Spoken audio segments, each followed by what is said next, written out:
The host of Make It Make Sense is at the table, and we're going to be making some things make sense today. The view of a person, a man who drives a bus, is that is somehow less than, beneath, or limited, or as the young folks seem to call it, regular. And would a bus driver want you? Ooh. Is the question.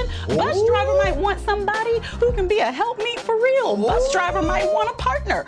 Bus driver might want to grow with somebody. All y'all young guys, don't do it. What you saying?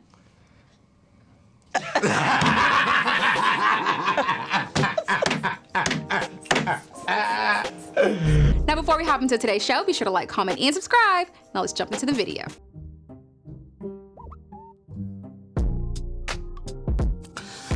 So, Monique, I'm gonna get straight to it. Why are you smiling like that? I ain't getting no intro or nothing. Hey, man, you know, we've already done an intro. It happened without me. Hey, listen, this happened without you. Monique, you have accomplished a whole lot.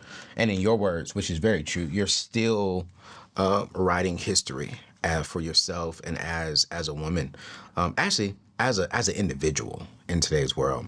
But I do want to ask you this question because we have about 70% of people who follow my show are young, Black, successful ladies who are trying to build success, maybe not in your area of expertise, but on your level of success in their own areas. I'm curious, has it been difficult building your success as a woman?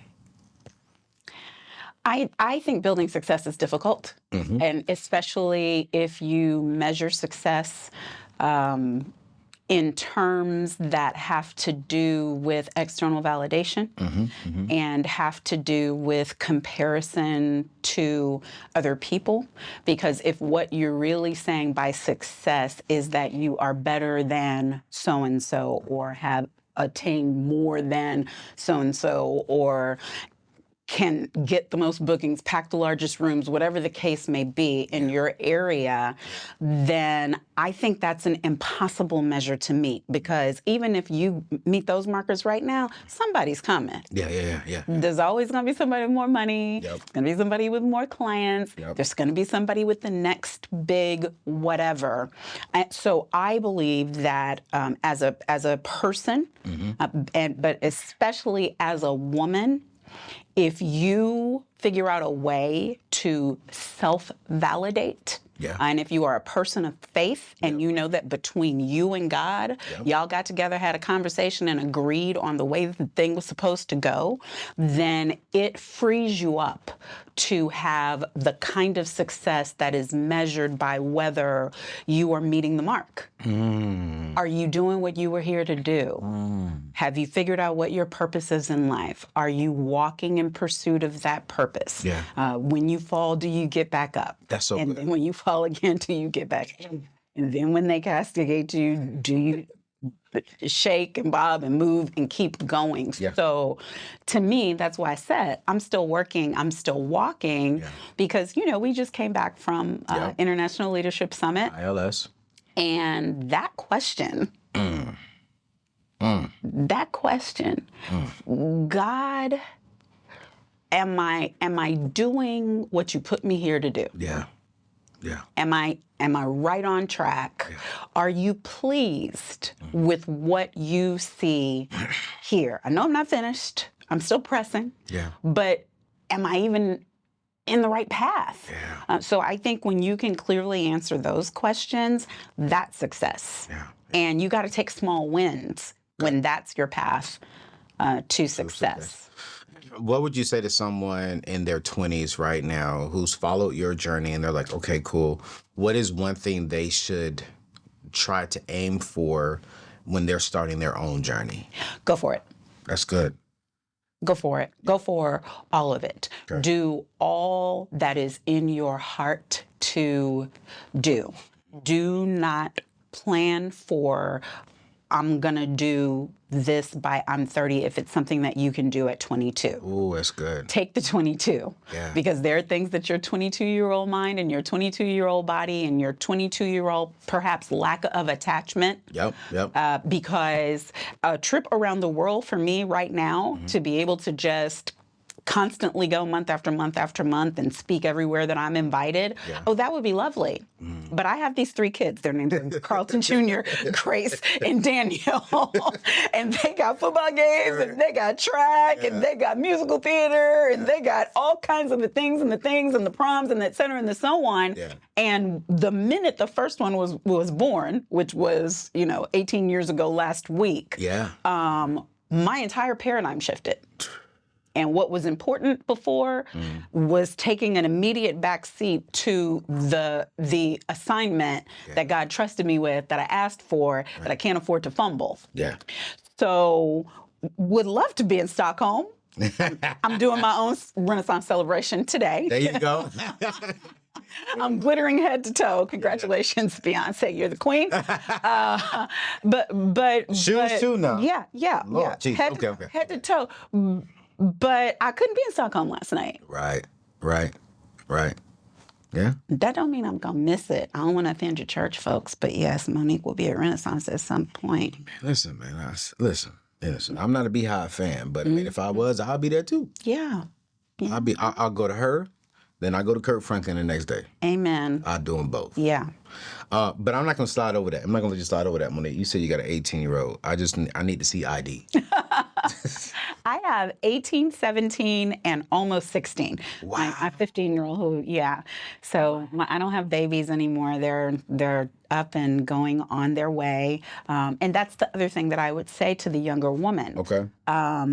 Because my oldest, when he was almost 2 years old, was diagnosed with autism. Okay. And that is the life journey you don't plan, right? And that's the added layers that become a part of your everyday life that isn't part of the picture when you're 20, isn't part of the picture when you're graduating from college and figuring out law school or theater or medical school or start a business or whatever.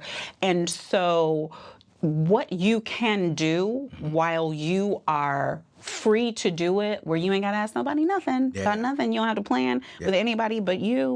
When you're in that me, myself, and I phase, enjoy it, sis. That's so good. Enjoy it. Enjoy your cash. Enjoy. Travel with your girls. Uh-oh. She said stack the cash. Stack your cash. This generation of ladies ain't stacking cash no more. Stack your cash. Are they not? No. Are they not? What they doing with it? They spending it.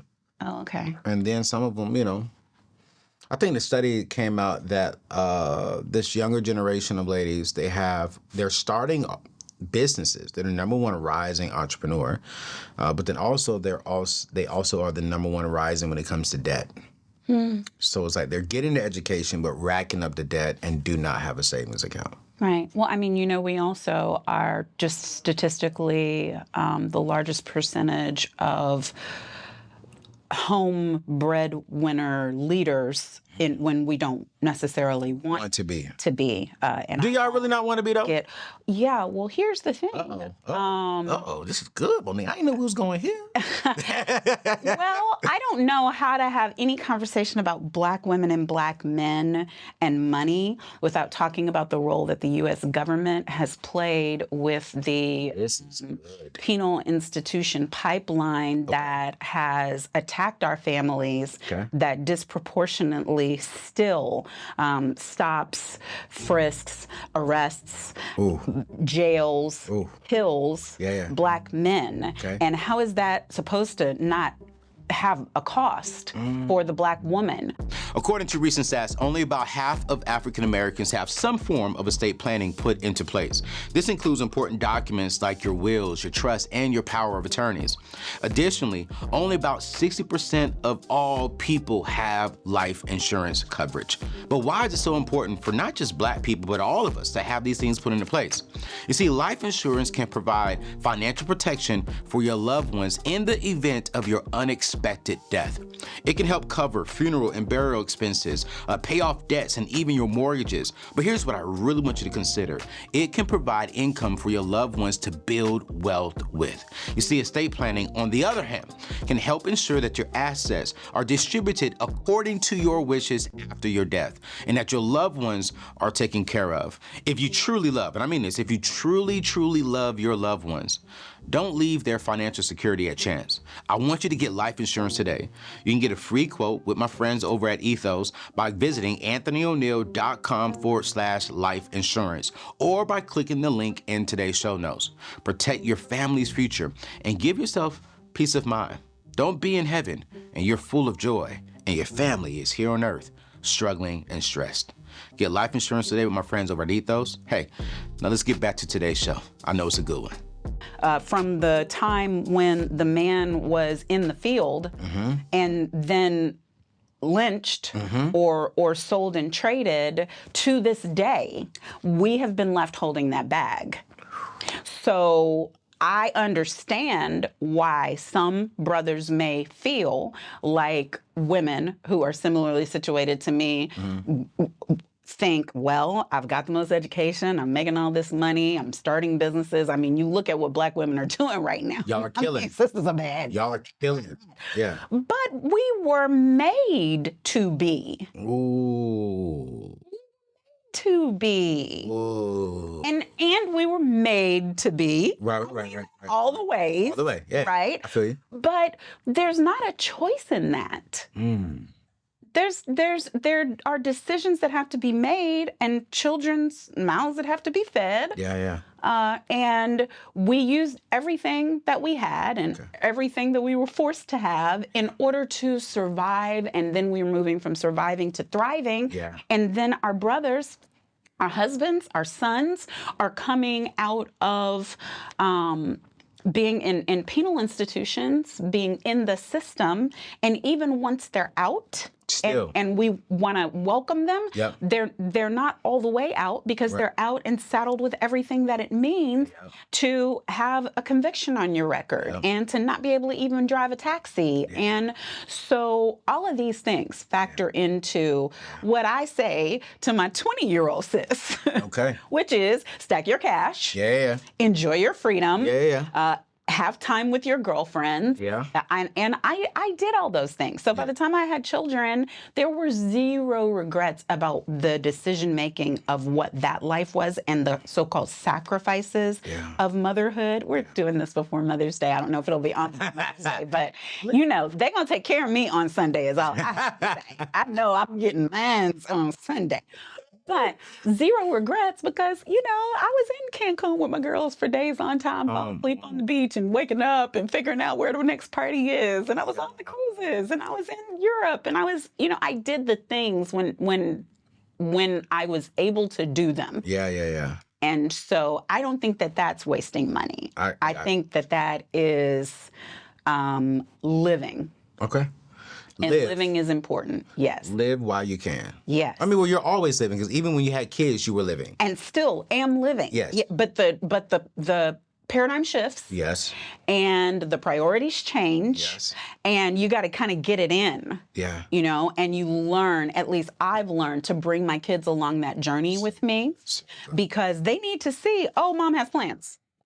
Oh, mom's on travel.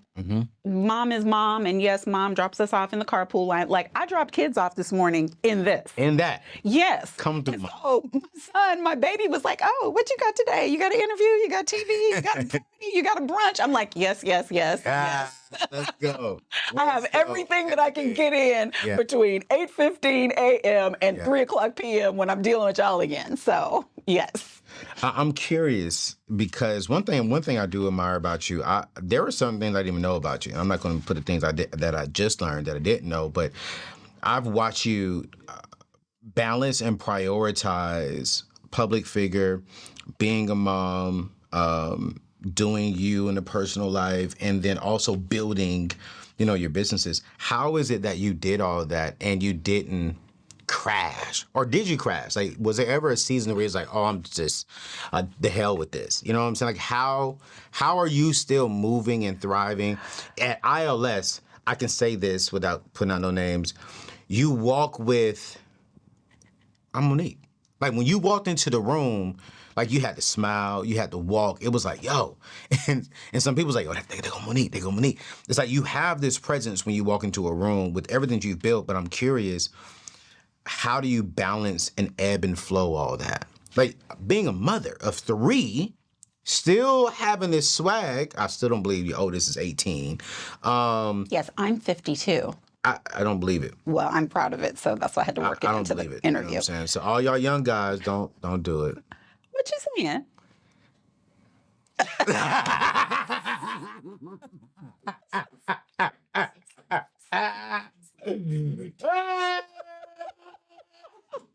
Up. Be like that. Let's rewind, bro. It's like, hold up, bro. Whoa, hold up. Oh, because we gonna skip that. No, 'Cause we shouldn't skip it. Skip it. Your DM's gonna be packed. We shouldn't skip it because you know the ones that are my age and older are looking for younger, right? And then the youngers are like, ooh, mama. It's not it's inverted in lots of ways. Yes. It's inverted. What's the youngest you'll date? What's the youngest you'll date, man? I don't know. See, but you just said, hold up. I'm just trying to say, you know, because them younger ones have been like, oh, wait a minute. Did she just say she go younger? He said I don't. I can't see you no longer than 40. Because you don't look like you're above 38, 40 years old. You can't see me dating younger than 40. Why not? Oh, Jesus. So, Monique, what is it? What is it about the 30-something-year-old man you say has nothing to offer? Or I wouldn't enjoy his company? Pause. Shorty, pause. I'm 39. Don't play us 39, bro. I'm just saying I didn't see this going there. I wasn't prepared for this. Because in my head, I just knew. I was like, yo, she ain't gonna date that. You're not prepared for me to have the Tina Turner part of my journey yet? Okay, well, we'll talk about that next time, I guess. Jesus. I'm crying. Okay. Because before this show, y'all, I called one of my brothers because he was just like, when he found out Monique was going to be on the show, he was just, oh my gosh, like just in love. So I called him and put him on FaceTime and he froze. He froze. And he a Kappa. He froze. Oh, you said. Dead boy. I didn't say his name. So I'm like, maybe a younger guy would have stepped up to the plate. So, but no, I ain't doing that. So like in Wakanda, you know, where the sister in the first one, she teased him because when he saw, what's her name? He froze. That's not necessarily just an immediate dismissal. This is awkward. Yeah.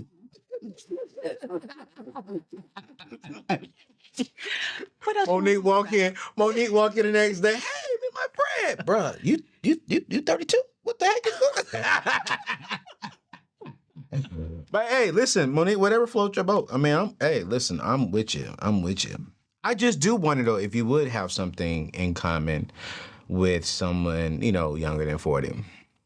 But when I look at you and every time I'm around you, we don't have a boring, like you're dope. You're fun to be around. Men, I believe, are less mature than women. Oh, no, she did. What does maturity have to do with this? I mean, I guess what does love have to do with it? What does anything have to do with it? What does age have to do with it? But I'm saying, so what does color have to do with it?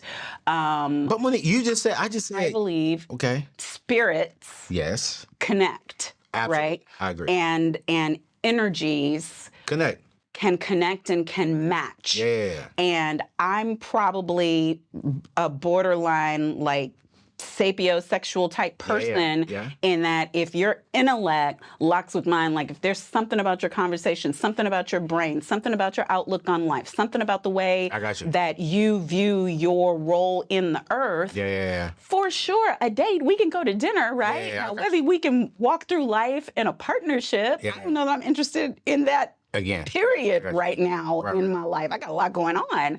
But the same way we can sit here and have this conversation, makes sense. I think you can get rid of, now they got to be older than my kids. Can't.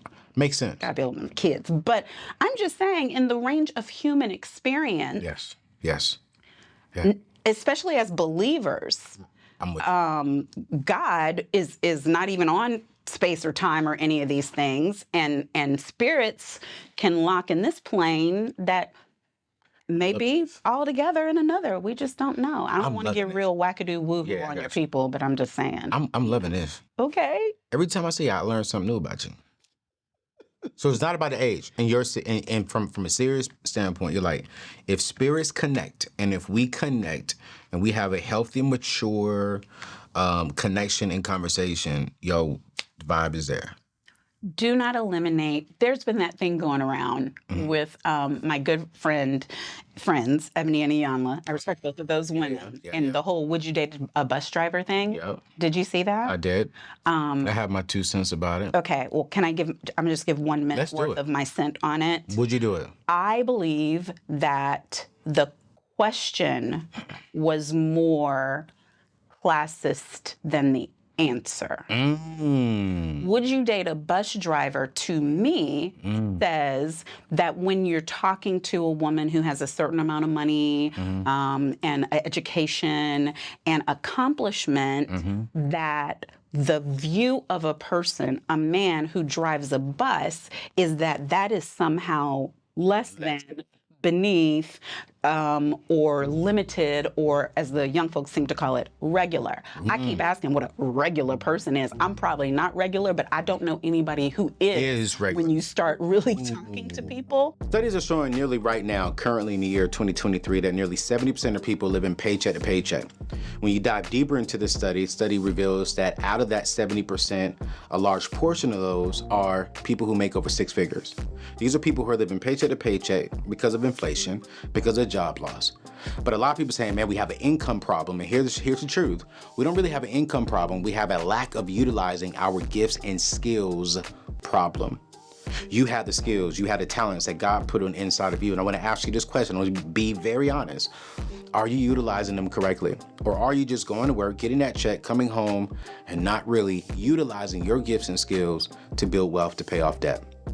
Well, listen, I am hosting a 100% free masterclass here with the next few days, and I'm teaching people how to build a personal brand, how to use the gifts and the skills that God put on the inside of you and turn that into an extra $1,000 to $5,000 a month to go towards paying off debt, to go towards, building an emergency fund, to go towards building a dream home. But I'm going to go even a step further. What if you can use the same principles I'm going to be teaching for free? You make an extra $1,000 to $5,000, but what happens if you could turn it into a 6-figure income or maybe a 7-figure income within the next couple of years?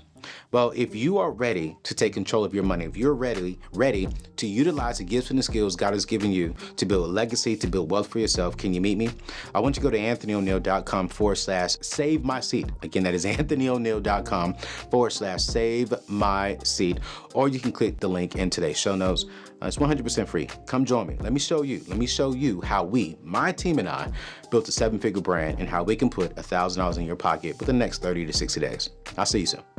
Would they date a woman who's constantly career obsessed and traveling and purpose driven and never really home, and when she is, got to deal with the kids? And would a bus driver want you? Ooh. Is the question. Ooh. Bus driver might want somebody who can be a helpmeet for real. Ooh. Bus driver might want a partner. Bus driver might want to grow with somebody. Bus driver might be driving the bus because he has peace on the bus. Ooh. And can help people on the bus and is working his way through school while he's on the bus. I don't know enough when you ask me, would you date a bus driver, for me to give you an answer. That's a whole nother perspective we have not heard. Well, see?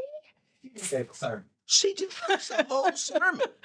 So, would you date... bus driver want to date you? Would you date a 30-something-year-old? I don't know. Ooh. Would you date a 60-year-old? I don't know. Would you date a nuclear physicist? I don't know. I don't know. Because you haven't met him. You need that connection. You know about a person from just making assumptions about their blue collar, white collar, other collar jobs.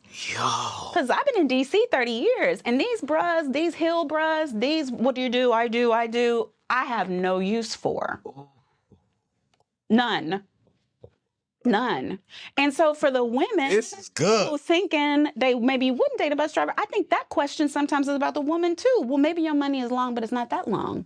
If you're bothered, if you can't Oprah and Stedman your way into forever after, then that must mean that your money is not secure enough to the point that you still need his check. Maybe if you didn't need his check, then you could get a man who you would get other needs met with perpetually.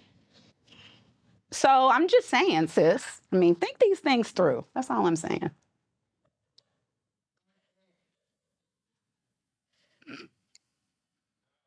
I mean, do we need to finish the conversation?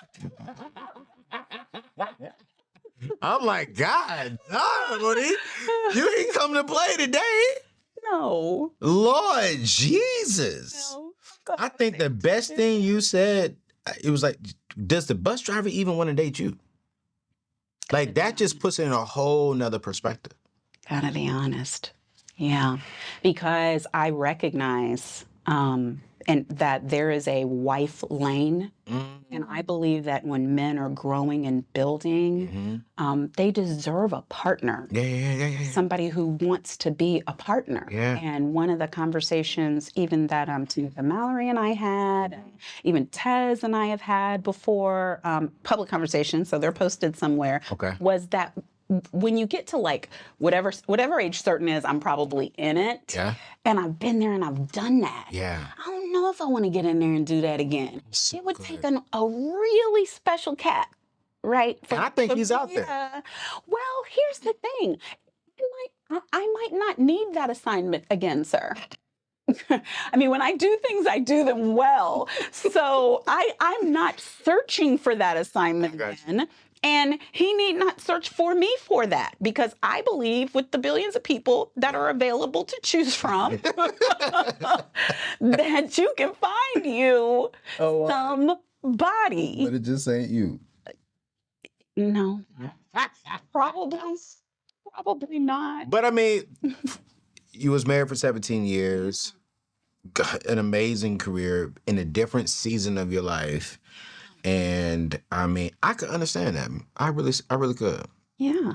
And I can see it now. Because in the next 5 years, your kids will probably be out and in college doing what they want to do. I don't know why you're trying to stretch me. He was like, oh, wait. Hold on. You give me 3 more years. Yeah. So you'll be back at the season up to where you've built something, you've established some things, and now you're probably ready to get back out there and be across the seas again. Probably with a friend, but not necessarily a partner, and just enjoy a new season. I mean, I don't know. Yeah. I am open to what God desires to place in my life as an abundant blessing. Wow. But it has to be a blessing. Yeah. It has to be an improvement on what I've already had to, as we started off talking about, fight to get to. Wow. So if I'd have been through all these things, You got it. like career-wise, I've got a son with special needs, dealing with that, just all of the different lanes. When you journey to not arrive, but to at least get to a place where there's a lot of peace. And where you ain't worried about where the rent's getting paid, and where I think it was Iyanla who would talk about the addicts, and I don't know that I'm in an addict moment necessarily, but I'm higher than I've ever been, and I'm thankful. Yeah. So anybody coming in, I'm not gonna scoop to get to. Ooh. Just come in, and that doesn't mean money. Yeah, no, I'm with you. You're talking about maturity level. Yeah, two can't walk together unless they agree. Right. And so somebody would have to come in and be in agreement with me on where we're going. And I love ambitious people. Yeah. People who are going for it. Yeah. That is hot. Yeah. That's hot. Come on, Monique. Come. Man, listen. I love her more now, y'all. We ain't talk about business stuff first. We about to talk about now. Okay. You know what I'm saying? I mean, you don't want to take it down. I'm following your lead. I'm following your lead. I think for me, I want to ask you this question, because you've always had faith in line with your business. How has faith impacted your journey of building a business, being successful for you? That's all there is. That's all there is. It is too hard to do by yourself. Yeah. It is too hard to do and try to prop yourself up. Doing it, because when the blows come and when the enemy is sent to ensnare you, you will fail.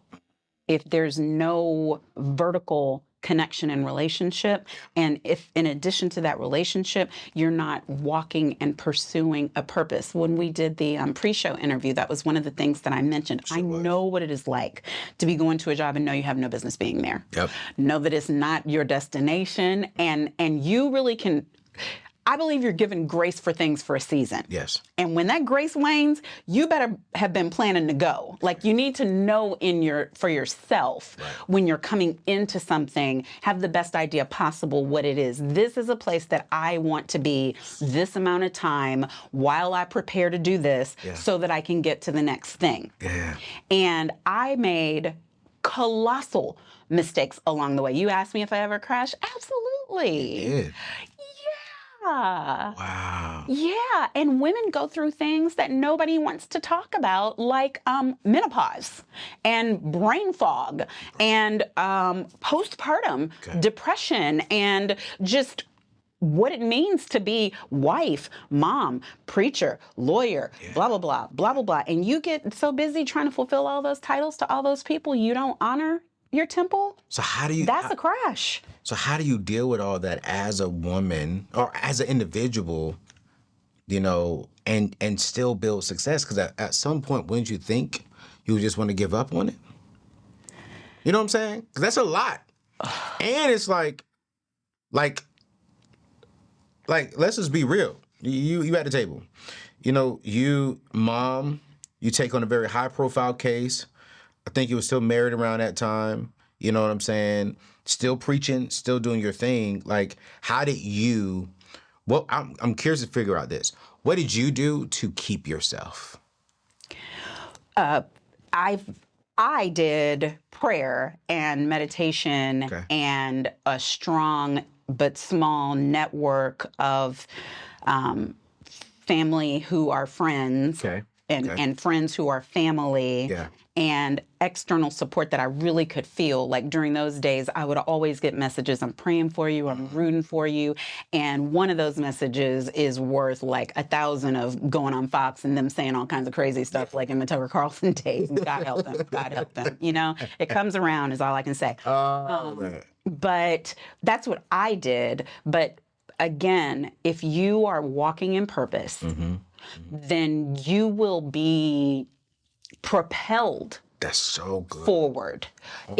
You don't necessarily feel every step or decide on every step. When you get yourself in motion down the road pursuing your purpose, it propels you forward, and God hides you in an open place. I don't know how to not be a preacher. God hides you in an open place so that when the darts and the arrows are coming and when they're trying to tear your name down and when all of the things that go with any measure of success, right? Any measure of public acclaim, there will be attacks. And you will find that God is all the more present. Like, I was just reading this morning on the way here in 2 Corinthians, one of my all-time favorite scriptures, but I prefer it in the Amplified Bible, where Paul is talking about how he asked God 3 times, right, to take that thorn away, to take away the humbling place, to take away the thing that was keeping him from doing all that he thought that he could do. Come on now. And God refused. You know, he asked 3 times, and God says, my grace is sufficient. It's perfect. It's complete. My grace is sufficient for you, because when you're weak, right, then it's my strength. That makes you truly strong. That makes you, I'm going to flip the script, badass. I'm doing my scripture, then I'm saying badass, all at the same time. But it's the truth.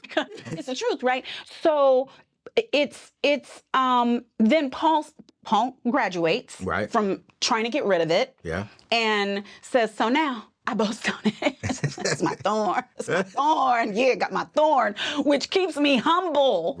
Which keeps me knowing I need God, because in my own strength, I am sure to crash and burn and not get up again. But when I crash and I'm in God, that weakness is my strength the next time I come up. And at the end of the Amplified, it says, so I'm content being weak so that God can be strong in me. And it says, hover, pitch a tent over me.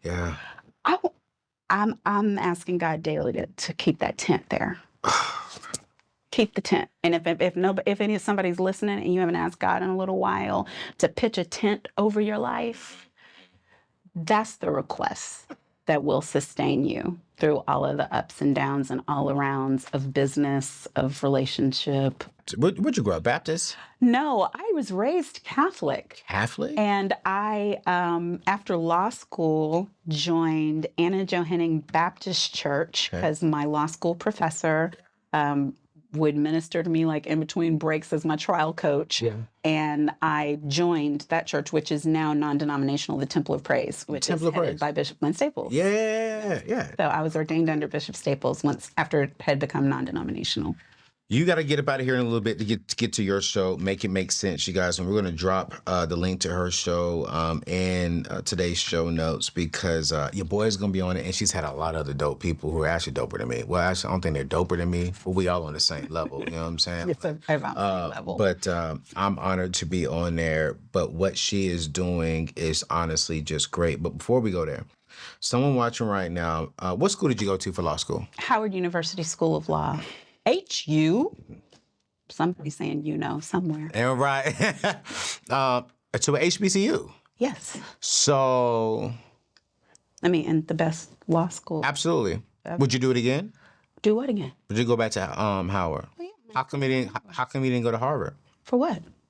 I mean, I'm asking. I'm a social engineer. The education that was good enough for Thurgood Marshall is good enough for me.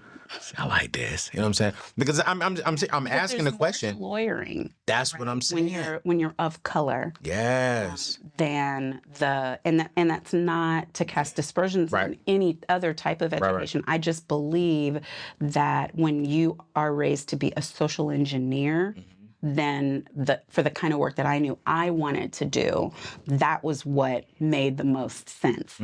For me to start me on my journey down the road, which is all about economic, social empowerment, which is about trying to attain real justice in this country where everything has for so long been unjust. And even now my work in crisis management and risk management, I get to work with Attorney Ben Crump a lot and help here in the national office in D.C. and go on Capitol Hill and trying to fight for legislation. Yeah. And my message is still the same, whether I'm doing crisis comms, whether I'm doing law, whether I'm doing the show. Yeah. The message is about us attaining our freedom. Yeah. And you access personal freedom, which we've talked a lot about liberty and personal freedom. Right. But when you're talking about corporate freedom, it takes all of us. To talk about equity and to understand that we got to know it ain't equal first. Yes. I mean, we as a people have to know, and then we have to be able to provide that education to others with patience. Yeah. Yeah. With patience, because we can be real mad about it and not want to explain it and not want to, if people don't have a revelation, I don't know where they're going to go. So sometimes that's up to us more than it should be. But yes, I wouldn't trade my Howard Law experience. Well, really, I wouldn't trade any other experience, but that was one of the single most important decisions that I made. Graduating from an HBCU, the HBCU. Graduated from Howard University School of Law. And yes, it being an HBCU was a delicious part of it. It really was. I'm actually about to do something at Howard. Yeah. So I'm excited about that. All right. I really am. I'm about to do something out there because it's going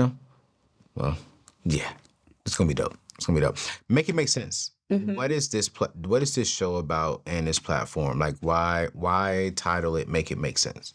Because we have so much noise. And so much rhetoric. Yeah. And we have this whole pundit class. I'm a member of the pundit class. But I wanted to do something that was not that because I found myself watching, and I'm a newsie, so I'm watching news after news after news, and I found I could watch hours and still not really have the essentials of what's going on. The who, the what, the where, the when, the why. I had everybody's opinions on it, but it seems now it's in vogue to just skip the actual information and head right to why it's good, why it's bad, why it's not enough, etc. I didn't want to do that here. Yeah. I'm providing a place Monday through Friday, noon daily on IG, and then you can catch the full shows on my YouTube channel. Yeah. Subscribe, Monique Pressley TV. We'll put it in the show notes. But I wanted a place where you're going to get the facts, where you're going to get the data. We don't always talk about breaking news. We talk about health, all kinds of health, financial health, which we'll talk about literacy with you, women's health. I'm doing something next week for National Hypertension Day and for Black Men's Health Month, which is this month, and having a doctor to come on to talk about that. So, but we're giving you facts and data and then opinion. I'm too opinionated to not offer one, but you get the information you need first because we perish for lack of knowledge. That's true. We perish for lack of knowledge, and I don't want people ignorant and perishing on my watch if there's something that I can do about it. So that's what we do there. Listen, we're gonna drop it. Y'all need to go get the facts because you're right. I remember the other day I was watching the news, and I watched it for 2 hours, and I still left like, okay, wait, what's really going on? Yeah. And I'm like, that's sad. Everyone gave opinion, but not the actual facts of what's really happening. Yeah. And I'm like, this is frustrating. Because it doesn't sell. Right. Ooh. You know, it's not sexy. Yeah. And having a class, having millions of people who are watching the kind of programming like, I won't offend. Yeah, I was about to say that. Don't do it. Having the kind of programming that depends upon ignorance. Yes. And is not even trying to be news. I believe that I'm called to provide a different offering. Yes. And so that's what you're doing. That's what I'm doing. So every day, Monday through Friday, noon. Eastern time, which is why she got jet up out of here to do her show. And I love it. So we're going to put that link in there. And we're going to drop her IG information there as well, IG and YouTube. Check her out. And you are doing crisis management. You're not doing law, so don't call her do law. She made that very, very clear.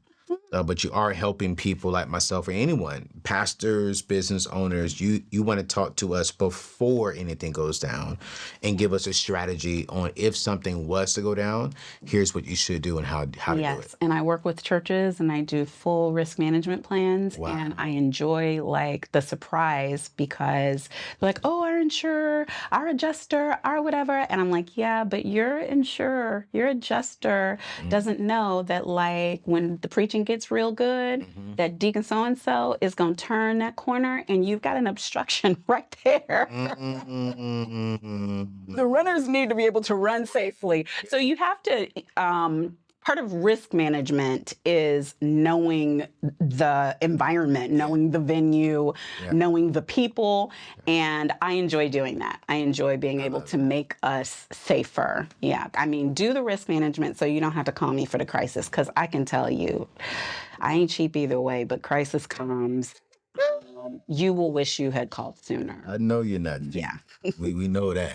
We know Monique is not cheap. Trust me. Because I don't give anything cheap. You don't. Yeah. No, everything you gave today was of value. Amen. Like you blessed us today. You gave a different perspective on what the world is talking about that no one has said. And I appreciate you for that. Amen. And I appreciate your journey and what you've done for Black men. You know what I'm saying? And I would say this.